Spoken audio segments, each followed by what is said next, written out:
This is just a hype up video for Emma Topp. Like, all I'm gonna do is hype her up in this video. Today, I'm going to talk a little bit about something that I feel like we all can relate to. We're all in quarantine and we're all kind of just stuck on social media. And you've seen a lot of YouTube videos already about how to shoot photos inside or at your house during quarantine, opportunities that creatively we all are given right now. And I think this kind of applies. So I have been following Emma Topp for a hot second since her SAS adventure. She's just honestly been someone that I feel like I can relate to, someone that I can kind of look up to when it comes to editing and editing my videos and editing my Instagram photos as well. So that's what I'm going to talk to you about today. So basically I have, and I really hope she doesn't hate me for this, I guess exposing her secrets, but these are kind of things that I use too. So Emma, please don't hate me. But I'm going to talk to you guys about how she edits her Instagram pictures, because I have luckily been able to kind of figure it out and pick up on some things that she's posted. She also talks about a good bit of it, and I think she's gonna post a real video soon, but I wanted to go ahead and almost make a guess of what everything she uses. I'm going to talk about some apps that she uses, and I'm also going to try one out myself. Let's figure out how she edits her Instagram pictures. So the first thing that I have to say about Emma is she genuinely puts out good content, and I have so much respect for her as a college student, just doing the dang thing, not caring what anyone thinks and really just going for it. And so props to you, Emma. I'll put her feed right here so you guys can understand what we're looking at. So I'm gonna start with her genuine dedication to her Instagram content. If you want good Instagram content, which this is something where I lack, you have to dedicate yourself to that picture. She plans out her shoots and she does actual photo shoots for Instagram, which is so cool. I think a lot of people use Instagram to really just show this is what I did this weekend with my friends. She is genuinely using it for art purposes and being creative, and that's something that I wish I could just commit myself to. All I'm gonna do is hype her up in this video. So continuing, she also uses a lot of backgrounds and patterns. So she used to do this more, I think during her SAS, she would do a lot of those kind of things. And so the first app that I'm going to guess that she uses, and I'm pretty sure she does, is Pinterest. So I actually have a couple of boards for this purpose to kind of collect a bunch of backgrounds that I've seen her use before and things that I would like to use. If you check out my Pinterest, the link will be down below, and you can look for a couple of my boards that surround editing and things like this. But she uses a lot of loud and colorful and bright backgrounds to really enhance what she's putting out.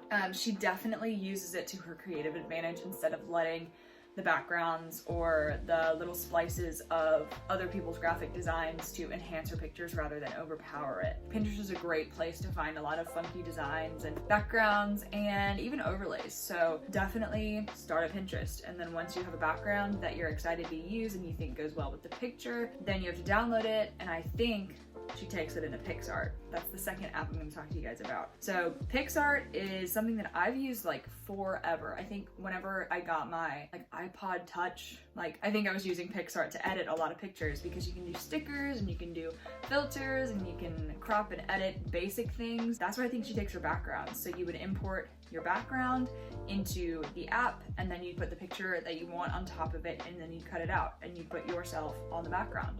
So you can kind of mess around with that, but that is one way that I think she uses PICS. Another way that she's talked about before is that she definitely uses it for filters. She said that she prefers PICS filters over other filters at the moment, but she also used in her most recent video vsco filters. I think a lot of us have used vsco filters every now and then, but she uses around C6, so I think she flips between those two, so vsco and PICS filters. Another thing on PICS that she does is something that I did on a picture that she actually commented on. I freaked out just a little. Here's the picture that I posted, and she commented on it because I tagged her in it. It was pretty blatantly her editing style. Within this photo that I did, this has a lot of the qualities that I'm talking about. So PICS, another thing is that she will do this shadowy effect. It is just so funky and cool and just very cool girl. I wish I could be that cool, but it's fine. I'm working on it. But she did the little shadow effect, so that's what I did in my picture.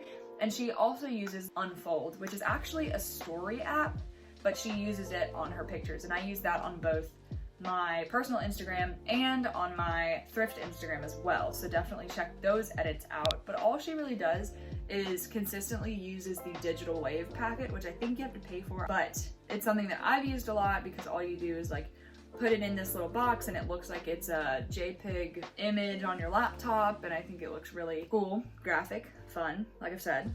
In this picture particularly, I did a background that I really liked and I thought it went with the blues in my picture, and then I put it into Unfold, put myself with the PICS shadows into the middle of the frame, and then on the outside I did the background, and then I cropped it to a square so that I could put it on Instagram. So now more recently what she's been doing is drawing a lot on her images. So she used to do that a good bit, but I also think she might have been using other people's little doodles from Pinterest, which I've definitely done before, but there's definitely been a recent upgrade, I guess, in her feed. There's been like an increase in the quality, which makes me think that she's been doing it herself, which was proved incorrect in her last video, where she uses Procreate and she uses her Apple Pencil on her iPad. I have used an iPad and an Apple Pencil before, but I don't have one myself. So sometimes whenever I'm using my iPhone to edit things, I like to use PicsArt. So PicsArt is good. Also, Adobe Illustrator is free on the iPhone, as opposed to being on the computer, which it requires a monthly subscription or something like that. So it's free, which is a really awesome program. And I think Procreate and Illustrator are really comparable. So if you don't want to pay for Procreate, which I'm pretty sure is paid, and you don't have an iPad and an Apple Pencil, I think you should definitely think about a little doodle on your picture in Illustrator on your phone. So it's super easy. I just do it with my finger. Here are a couple things that I've made. So if you have access to an iPad, Apple Pencil, and Procreate, you can definitely recreate a lot of the doodles that she does. Hey guys, I completely forgot one app that she absolutely has been banging out content with, and I think it is super, super crucial to this video. She uses Prequel. So if you guys saw this photo that she posted, the kind of magazine cover, like super trendy, super funky, she's been using a setting on Prequel to get that. So I will show you guys how to do that here. But Prequel honestly is just, I think it's a really good thing to have, because if you want to do like the trendy edits, if you want to do like a glitch, that's what I use for a lot of my intros. So like my beginning card and my end card, whenever it like glitches and stuff. And in my last video I used it for titles. Like, it is just so good for a lot of different edits. So you get like VHS glitch, you get like the sparkly glitter like soft girl thing, and you also get this magazine edit. But that is what she used, and I think she's been using that for a lot of her more editorial and very planned photo shoots for her Instagram. Back to the video. So now that we've talked about everything that she uses, I am going to try and edit a picture like hers in this video. Let's try and recreate one of her pictures. So first I went to Emma's Instagram to figure out which picture I wanted to recreate. This is one of the first edits I'd ever seen of hers that I really loved, so I'm gonna recreate this one, and I have all of the apps that I need. So I am looking at the pictures that I've already taken. I'm glad I took ones with sunglasses because that does really well with replicating this picture. So I'm gone over to Pinterest to find my background, and then I searched yellow aesthetic because my shirt was yellow and that was kind of the dominant color of the picture. So I went with this hanging rack of yellow clothes, downloaded it, took it over to Unfold. And so here I am looking at Digital Wave 1 is usually the pack that Emma uses, and I'm importing the photos that I want to put into the frame. So I just put them in.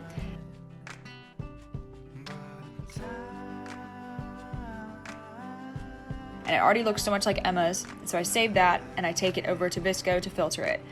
So what I do is just take it straight to C6. That's one that she said that she used, and I think it looks really good with this picture. I just varied it a little bit and then saved that. After I saved it, I went straight over to PicsArt. Here we are in PicsArt, cropped it, and then I decided I needed to get that little text bubble. So I went to stickers and I searched text bubble.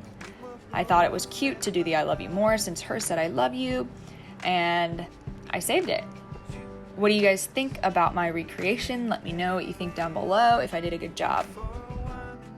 I hope you enjoyed these tips and tricks. I actually saw that someone else posted recreating Emma Topp's Instagram pictures. Someone else posted a video like this, so I hope I'm not hopping on a bandwagon. But I really hope you guys enjoyed, and I hope you guys try some of these things because it is so fun to kind of like emulate someone, and especially with credit, but like to kind of step out of your own comfort zone and use people's tips and tricks to kind of enhance your own aesthetic and really figure your own out, which is where I am. So Emma, if you saw this, I'm really thankful that you watched, and I hope you don't hate me for revealing all of your secrets, but I really wanted to see if I got them right before you posted your own video about it. So I guess that concludes everything. If you guys have any more questions, definitely leave them down below. Don't forget to subscribe and like this video. It would help me a lot. We just hit 100 subscribers, which is huge, huge, huge, huge for me. And I talked about it in the last video, but I still am so thankful. So look out for a new video next Tuesday, and I will see you guys then. Bye!